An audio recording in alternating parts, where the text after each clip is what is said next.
I am Miriam Beloglovsky, a professor of early childhood education at Cosumnes River College and co-author of Loose Parts, Inspiring Play with Young Children. And my name is Lisa Daily. I am a faculty member at Folsom Lake College, which is outside of Sacramento, California. And I am author of Loose Parts, Inspiring Play in Young Children, and Early Learning Theories Made Visible. And also, Miriam and I have co-wrote Loose Parts 2, Inspiring Play with Infants and Toddlers, that will be coming out in April or May of this year. Doing the STEM conferences each year is important because it allows for incredible professional development opportunities for early childhood educators. It provides them with an opportunity for networking, an opportunity to learn from each other and reflect with each other, an opportunity to get new knowledge.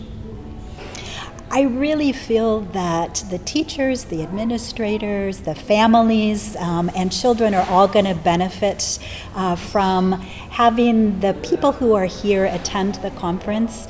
The teachers, it's just exciting for them to be away from the classroom and to get hands-on opportunities to check out new materials and ways of doing things to really learn about STEM. There are workshops that happen that they can try it out and really get their inner sense of a child and have that sense of wonder and discovery and exploration that a child would feel.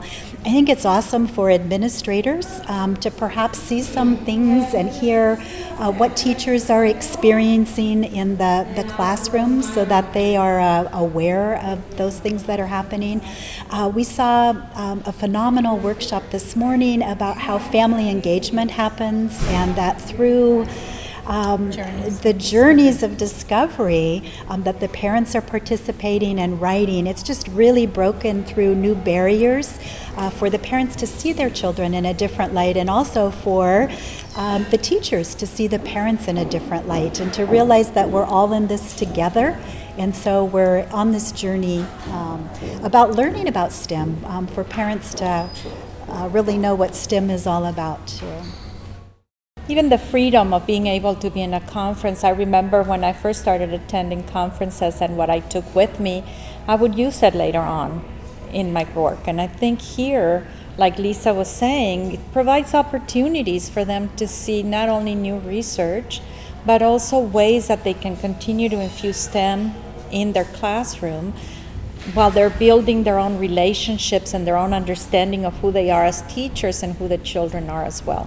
I think understanding what STEM is, I know for me that I always thought the T for technology had to be Computers. Electronic, and it was such an aha moment when I discovered that no, technology are tools. It's tools that children use, and so whether it's a paintbrush or a shovel or a pipette, which is an eyedropper that they might use, these are the tools that scientists use, and children are using those tools all the time. But when you're looking at children learn through play and through being active, and so we need to have opportunities where we get away from doing a worksheet or an activity or an experiment. Instead, learn how to really provision the environment with interesting and exciting and open-ended materials that the child can explore. And once you see that, for example, in mathematics, you don't have to sit down and do a worksheet where you're circling everything that has a number 3. But when children are allowed to play with stones or seashells, or they're counting them, they're sorting them and putting them together according to common attributes, or they're learning about empty and full. All of those things are happening through their play. And so it's critical that everyone who comes to this conference starts seeing children in a different way. And I think for me too, it's also the intent, looking at what the child's intent is. So often we talk about, they're using their large motor skills or their small motor skills, or look at their sharing the materials. But when we start really looking at their intent, we're seeing that, oh, they're fascinated with circulating and how things are rotating around, or they seem really engaged and just focused and persistent on trajectory and how things move.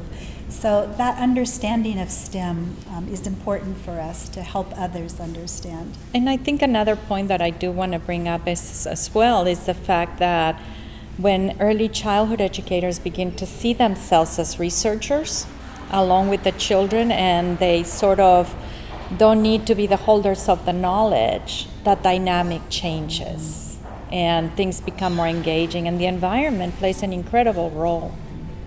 Why do we have to start at an early age? Is because children acquire or bring a lot of their own knowledge into what they do very, very early on. And all of the research in terms of brain development has shown that children are capable of acquiring knowledge, but also using their own experiences to create more of their own knowledge. So the idea of having an environment, or an early childhood environment, that is supportive of that, where children are building relationships with teachers, with other children, with peers, where they're engaged in their materials. If it's not in their hand, it's not in their mind. That's what Bev Boss used to say. But it's also that idea that in these early years, we have an opportunity to really develop that whole human being.